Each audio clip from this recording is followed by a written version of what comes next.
সার্জিসের সাথে আমার 4বার দেখা হয়। সার্জিস আমার বাসায় পর্যন্ত যায়। আমি সার্জিসকে বলি আমার জিসানের কেমন এরিয়া আমি দিতে পারবো, আমার সার্জারিটা একটু বাইরে করা দাও। আমার ছেলে শহীদ রমিজউদ্দিনের ফার্স্ট ইয়ারের স্টুডেন্ট ছিল।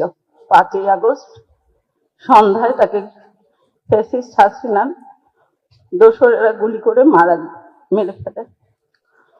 আমি এখানে একটু বলতে চাই, 5ই আগস্ট আমার বড় সন্তান আমার মারা যায়। একটা মার জন্য এই শোকটা যে কতটুকু কঠিন সেটা শুধু একটা মাই বোঝে। আমার বড় ছেলে মারা যাওয়ার 14 দিনের মাথায় আমার ছোট ছেলের ক্যান্সার ধরা পড়ে 3rd স্টেজে। আমার বড় ছেলে 5ই আগস্ট মারা যায়। 10 তারিখ আগস্টে আমি পিজি হসপিটালে ভর্তি হই। 19 তারিখে আমার ছোট ছেলের ক্লোন ক্যান্সার ধরা পড়ে। একটা 13 বছরের বাচ্চা 3rd স্টেজের ক্যান্সার, তার লাইফে আর কি চাওয়া পাওয়া থাকতে পারে? তার বড় ভাইয়ের মৃত্যু 14 দিন আগে। ইভেন আমার বড় ছেলে মারা যাওয়ার 7 মাস 13 দিনের মাথায় আমার হাজবেন্ড ব্রেন স্ট্রোক করে মারা যায়।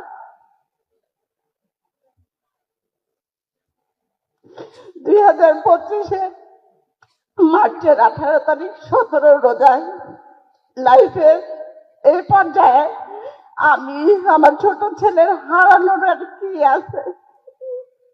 আমি এই দুঃসময়ে আমার ছোট ছেলেকে বাঁচানোর লড়াই এতটা অসহায় হয়ে যায় যে আমি তখন তত্ত্বাবধায়ক সরকারের কাছে যাওয়ার পরেও তারা আমার বিন্দু মাত্র সাহায্য করে না।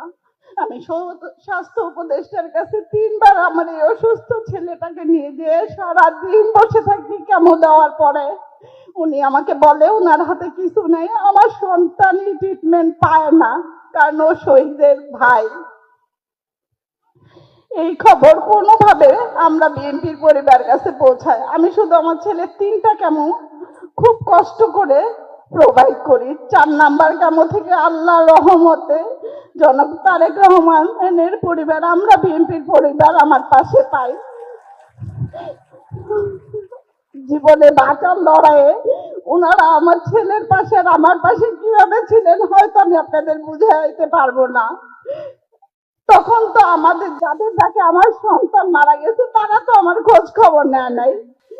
ইভেন সার্জিসের সাথে আমার 4বার দেখা হয়। সার্জিস আমার বাসায় পর্যন্ত যায়। আমি সার্জিসকে বলি আমার জিসানের কেমন এরিয়া আমি দিতে পারবো, আমার সার্জারিটা একটু বাইরে করা দাও। কারণ ডাক্তার বলছিল সিঙ্গাপুরে সার্জারি করাইলে ওর জন্য সবচেয়ে বেস্ট হবে, কারণ এত ছোট বাচ্চা 3rd স্টেজের কেমো তো। আমি এমন কোনো দরজায় নাই যে নক করি নাই, কিন্তু আমি বিএনপি যে আমার পাশে পাবো আমার কখনো ওনাদের খুঁজতে হয় না, ওনারা নিজেরা আমার উইলিং দিয়ে আমার পাশে ছিলেন।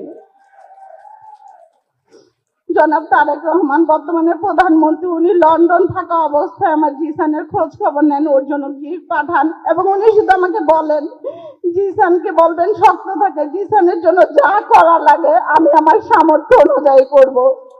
উনি শুধু মুখে কথাটা বলেন নাই, উনি প্রমাণ করে দেখাইছেন। আমার ছেলে 2টা সার্জারি হয়েছে, গত বছর 8 তারিখ ওর 2nd সার্জারি হয়েছে। রোমান ভাই নিজে হসপিটালে যায় আমার জিসানকে দেখে আসছে। আমরা বিএনপির পরিবারের প্রত্যেকটা সদস্য আমার আর জিসানের পাশে ছিল। আমি উনাদের কৃতজ্ঞতা বলে শেষ করতে পারবো না। আমার বিশ্বাস আমরা যে শহীদ পরিবার আছি ইনশাল্লাহ শুধু সময়ের ব্যাপার, ওনারা আমাদের পাশে থাকবেন, আমাদের জন্য ওনারা করবেন। কারণ উনিও তো ভুক্তভোগী, আমরা হয়তো হারাইছি, আমরা বলতে পারছি, উনি বলতে পারে নাই। আমরা যেভাবে ওনাদের পাশে ছিলাম ওনারাও আমাদের জন্য করবেন। ওনাদের কাছে আমাদের শুধু একটাই চাওয়া, আমাদের সন্তানের বিচারটা যেন উনি করে, এতটুকু ওনার কাছে আমি হাত জোড় করে রিকোয়েস্ট করতেছি। ইভেন আমরা যারা শহীদ পরিবার শহীদ যোদ্ধা আছি তাদের পাশে, তাদের চলাফেরার জন্য, তারা যেন আমরা যে সন্তান হারাইছি কোনো কিছুর বিনিময়ে হয়তো আমাদের সন্তানকে আমরা পাবো না, কিন্তু আমরা একটু সুন্দরভাবে যেন জীবনযাপন করতে পারি সেই ব্যবস্থাটা করলে আর বিচার করলে আমাদের আর কোনো চাওয়া পাওয়ার নাই।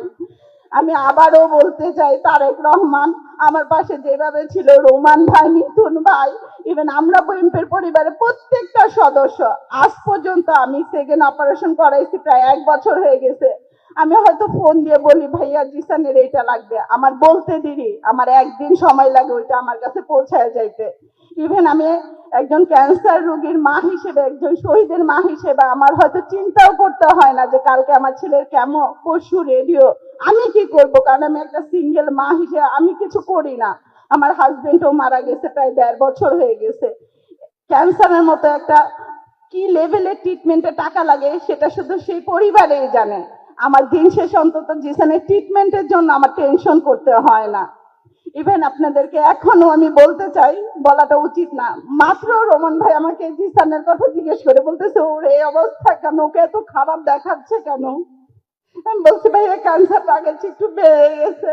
ভাইয়া বলছে আপনি টেনশন করবেন না, আমরা তো আছি, শুধু ওর পাশে আপনি থাকেন।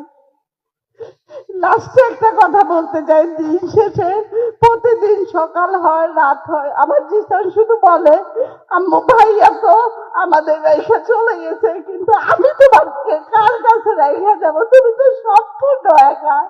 আমি ওকে বলতে পারি না যে বাবা ইনশাল্লাহ তুমি সুস্থ হয়ে যাবা, বলি আম্মু ইনশাল্লাহ আম্মা আল্লাহ তোমাকে সুস্থ করে আমার কাছে দিয়ে দেবে। আমি সবার কাছে দোয়া চাই আল্লাহ যেন আমাকে জীবিত অবস্থায় আমাকে আর কিছু না দেখায়। একটা মার জন্য এর চেয়ে কষ্টের আর কিছু নাই, কারণ আমার যা ছিল আমি সব হারায় ফেলছি।